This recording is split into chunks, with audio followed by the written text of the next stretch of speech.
Hello, my name is Brianna Hill, reporter with Spotlight Delaware, and this is the news you need to know this week. We'll be talking about the latest development impacting Delaware's burgeoning marijuana industry, Governor Meyer's comments when asked about an ultimatum issued by President Trump, and legislation passed by Wilmington City Council that would allow some of their meetings to be private.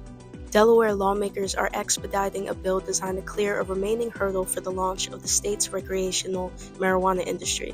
The bill, which was passed by the House Thursday afternoon, comes in response to an FBI denial last week of the state's request to set up a criminal background check system for people who have secured a state license to run a cannabis business. The bill will now head to the Senate for approval.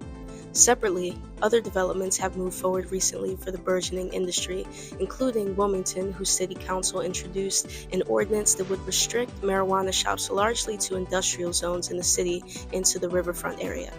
Last week, the Trump administration sent letters to state governments with a directive that they certify that their public schools do not have programs that federal officials classify as diversity, equity, and inclusion, or risk losing all federal education dollars.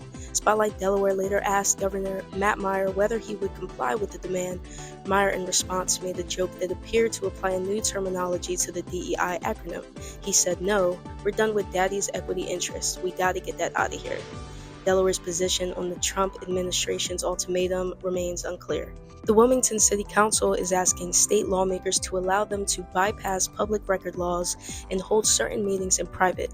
Late last week, the council unanimously passed a resolution requesting that the Delaware General Assembly create an exemption from the Freedom of Information Act for meetings attended by council members of the same political party.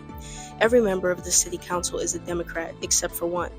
City officials say the exemption would give council members the ability to freely discuss ideas and key issues related to business or proposed legislation, but opponents say the public should be able to access those communications.